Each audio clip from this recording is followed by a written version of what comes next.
इज़ा अतसा गज़्ज़ वजहहु बियदिही औ बिसौबिही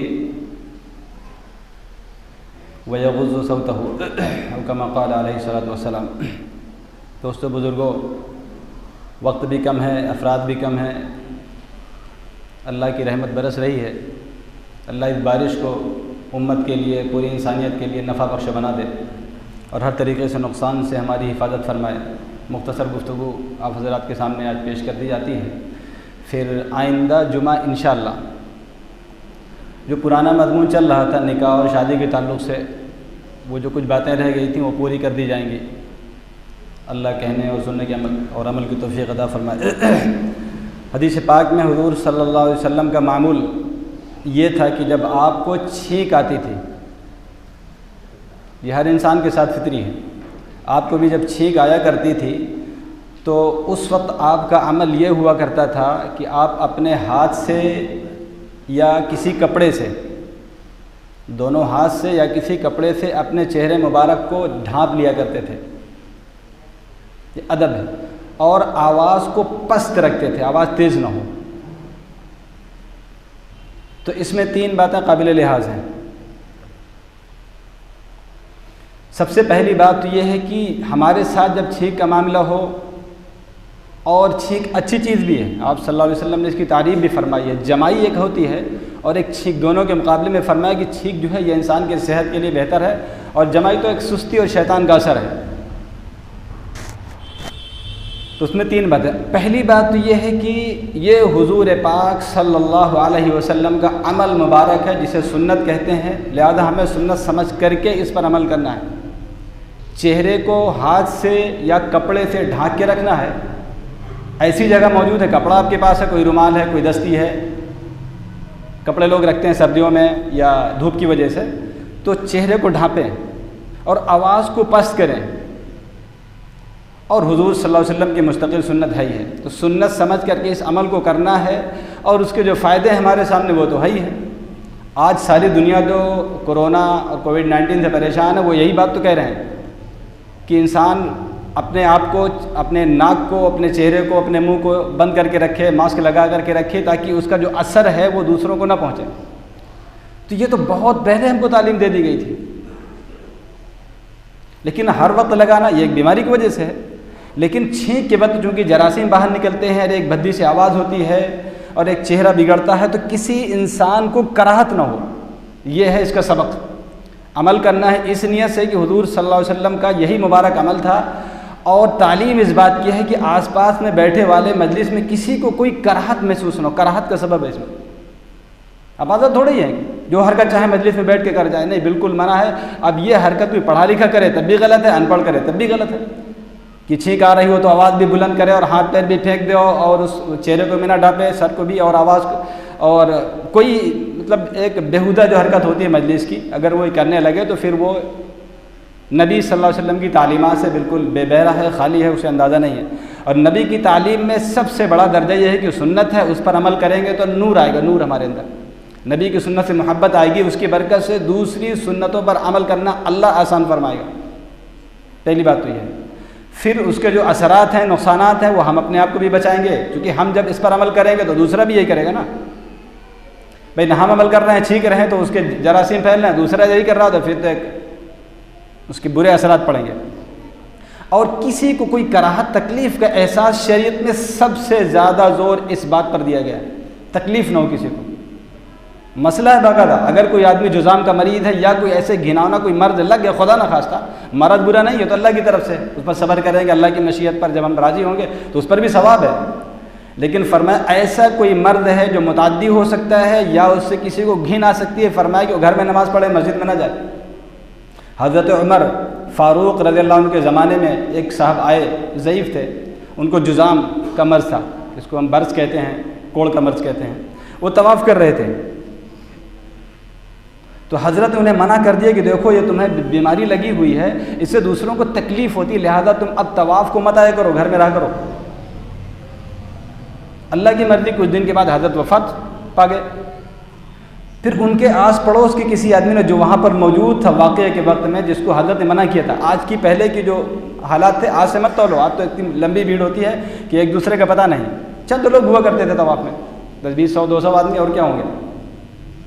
जब हज़रत की वफ़ात हो गई तो वो आदमी जो साहिब वाक़या मौजूद था वहाँ पर, जिसने इन हालात को देखा था, जाकर के उस बड़े मियाँ से कहता है कि हज़रत का इंतकाल हो गया है, अब तवाफ़ कर लिया करो जाकर के, कोई रोकने वाला नहीं है। तो उन्होंने बड़े खूबसूरत अंदाज में, बहुत खूबसूरत और बहुत ही अजीम जवाब दिया था, जिसमें बड़ा सबक उम्मत के लिए। उन्होंने फरमाया कि तुम्हें पता, शायद तुम्हें गलतफहमी हो रही हो, मैंने इस पर अमल उमर के कहने की वजह से नहीं किया था। इस शरीयत का हुक्म है, शरीयत का हुक्म है कि एक दूसरे का ख्याल करो, किसी को तकलीफ़ का एहसास ना होने पाए। तुम समझ रहे हो कि उमर से डर गया हूँ, वो दौर ऐसा नहीं था। शरीयत पर अमल वो करना है, अगर उसके खिलाफ वर्जी हो रही तो फिर वो गलत है, और अगर शरीयत पर अमल हो रहा तो फिर किसी की परवाह नहीं। वला यलूमून अलौमत लाइम, किसी मलामत करने वाले की मलामत से ना डरना, ये सहाबा की ख़ास शान थी। तो हमें कदम कदम पर इस बात का एहसास होना चाहिए। तो और हम अपना एहसास खो चुके हैं। किसी भी मौके पर हम इस बात का लिहाज नहीं रखते कि किसी को कोई तकलीफ़ हो रही हो। तो इसमें एक सबक तो यही है कि हम जो काम कर रहे हैं इसमें किसी को तकलीफ़ ना हो। उसके बाद हुक्म यह है कि जिसको छींक आए, शम्मित अखा का सलासन, हदीस शरीफ में आया है कि किसी को छींक आए, जब वो अल्हम्दुलिल्लाह कहेगा तो उसके जवाब में यरहमुकल्लाह कहना है तुम्हें।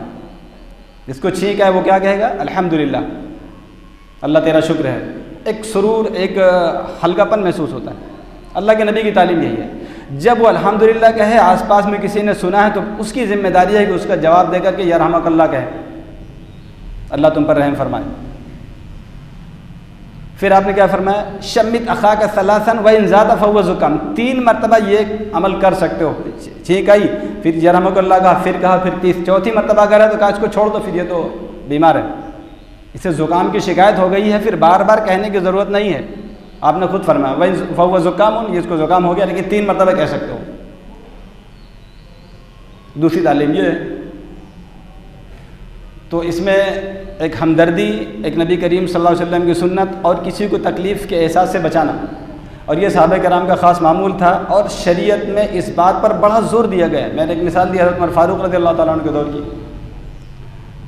इसी तरीके से फ़ुक़हा कराम फ़िक़्ह की किताबों में एक मसला लिखते हैं, एक मसला कि अगर कोई बंदा मस्जिद में आया और थका है या किसी वजह से सो गया है मस्जिद में, हालांकि मस्जिद सोने के लिए नहीं बनी है, लेकिन मुसाफिर है या कोई भी है, और नाजायज़ भी नहीं है कि उस पर कोई हराम का फतवा लगा दिया जाए, फिर भी सोने की गरज से मस्जिद नहीं बनाई गई है, सोने के लिए तो घर बनाए गए हैं। लेकिन अगर कोई सो जाए तो हुक्म यह है कि उसके आसपास बैठ करके बुलंद आवाज़ से कुरान करीम मत पढ़ो कि उसकी नींद में खलल होगा। ये लिहाज इसको सबक दिया गया। भाई हम कुरान पढ़, वो तो सो रहा है ना, वो अपनी कैफियत को तो नहीं बदल सकता, लेकिन आप तो बदल सकते हैं ना, उससे थोड़ा सा दूर हट जाएं या थोड़ा सा आवाज़ पस्त कर लें कि उसकी नींद में खलल भी ना हो, आपका भी काम चल जाए। उसकी नींद का लिहाज शरीयत में किया गया है, बावजूद है कि मस्जिद सोने के लिए नहीं बनी। ये छोटी छोटी चीज़ों का लिहाज देखेंगे तो बड़ी चीज़ें कहाँ तक पहुँच जाएगी। फिर पड़ोसियों का ख्याल, माँ बाप का ख्याल, रिश्तेदारों का ख्याल, सिला रहमी और हुकूक की अदायगी, ये तो बड़ी बड़ी चीज़ें, हम तो उसमें कोताही कर रहे हैं। इसी तरह हुज़ूर पाक सल्लल्लाहु अलैहि वसल्लम ने इरशाद फरमाया कि जब 3 आदमी कहीं जा रहे हों, साथ में चल रहे हों, तो 2 आदमियों को सरगोशी करना मना है। आदमी 3 हैं, अब 2 आदमी कान में आहिस्ता आहिस्ता बात कर रहे हैं, तो तीसरे आदमी के दिल में एक चुभन होगी, खलिश होगी। फरमाया ये मना है, ये ख्याल, लिहाज। तो लिहाज जब हमारे अंदर आ जाएगा तो बहुत सारे मसाइल हमारे हल हो जाएंगे। मैं एक बात और जिक्र कर दूँ। हदीस शरीफ में आता है कि एक साहबी आए, गालिबन हज़रत जाबिर रज़ियल्लाहु अन्हु, और उनके अंदाज से आप सल्लल्लाहु अलैहि वसल्लम ने पहचान लिया कि इन्होंने निकाह किया है। तो आपने पूछा कि निकाह कर लिया? कहा जी हाँ रसूलल्लाह, निकाह कर लिया है। वलीमा का? वलीमा तो नहीं किया। तो आपने फरमाया कि औलिम वलौ बेशातिन, वलीमा करो, बेहतर है, सुन्नत है। एक बकरी का ही अगर इंतज़ाम ना हो तो एक बकरी से वलीमा कर दो। तो मुहद्दिसीन मुफस्सिरीन फरमाते हैं कि निकाह को इतना मुश्किल बिल्कुल नहीं बनाया गया। अगर ऐसे कोई हालात हैं कि हुजूर सल्लल्लाहु अलैहि वसल्लम को नहीं बुलाना मुनासिब नहीं समझा किसी वजह से, तो उन्होंने यूँ ही निकाह कर लिया। तो निकाह में बहुत बड़े लवाजिमात का करना, या किसी बड़ी हस्ती का बुलाना, या किसी आदमी का हर एतबार से गौर करना कि हमारे रिश्तेदारों में कोई ज़रूर शामिल हो, तो ये ज़रूर नहीं है। लेकिन सबक ये नहीं है कि अगर कोई है ऐसा बंदा, नेक आदमी, कोई बाबरकत आदमी है, तो उसको आप बुलाना चाहिए। साहबे कराम का मामूल तो यही था ना। एक ही 2 रिवायतें हैं, तकरीबन 2 रिवायतें सिर्फ, कि अल्लाह के नबी शामिल नहीं होते, बाकी सब में शामिल थे। तो बुज़ुर्गों को बुलाना चाहिए, बुला सकते हैं आप। लेकिन सबक क्या था? सहाबा किराम का एक ख़ास अंदाज़ था, वो इसमें सबक दिया गया है। अगर हुजूर सल्लल्लाहु अलैहि वसल्लम के आराम का वक्त है, आराम, फिर दुनिया की कोई भी बड़ा से बड़ा काम हो तो नबी सल्लल्लाहु अलैहि वसल्लम के आराम में खलल सहाबा किराम को बर्दाश्त नहीं था। ये यकीनन इस बात की तरफ इशारा है कि कोई ख़ास आराम का वक्त था हुजूर पाक सल्लल्लाहु अलैहि वसल्लम के लिए, और उसी वक्त में उनको निकाह करना था। लिहाजा अल्लाह के नबी के आराम में खलल ना आए, खुद ही निकाह पढ़वा लिया, किसी साहबी से निकाह करवा लिया था। बाद में आपको पता चला, आपने फरमाया कि वलीमा कर लो, और आपने नाराज़गी का इजहार भी नहीं फरमाया। ये सहाबा का मामला था। हर छोटा बड़े का लिहाज, बड़ा छोटे का लिहाज, यहाँ तक कि जानवरों तक का लिहाज शरीयत में बतलाया गया, हुकूक उनके भी बतलाया गया। ये पहले ये एक ऐसी शरीयत है पूरी रूह ज़मीन पर जिसमें जानवरों के हुकूक बतलाए गए। यहाँ तक कि बाज़ रिवायत में आता है कि बनी इसराइल ने जानवर पाला और उसका ख्याल नहीं किया, वो बिल्ली मर गई, कहीं औरत जहन्नम में जाएगी।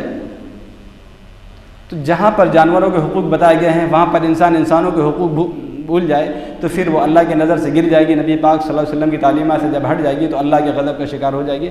इसलिए अब ये हिस्सी मामला है, कहाँ पर किस तकलीफ़ महसूस होना, इससे हम बहुत कुछ सीख सकते हैं, हम अंदाज़ा कर सकते हैं हमें कहाँ पर किसका लिहाज करना चाहिए, कैसे करना है, और किसी को तकलीफ़ ना हो। बस एक इसका ख़ास मरकज़ है, मरकज़ी नुक्ता यही कि किसी को तकलीफ़ ना हो, उसको आपको अपना समझना अपने अंदाज से। ये मुख्तसर बातें थी जो मैंने अर्ज़ कर दी हैं। आइंदा जुमा इंशाअल्लाह निकाह के ताल्लुक़ से तफ़सील से बात हो जाएगी। अल्लाह हम सबको अमल की तौफ़ीक़ अता फ़रमाए। वाक़िअ दावाना।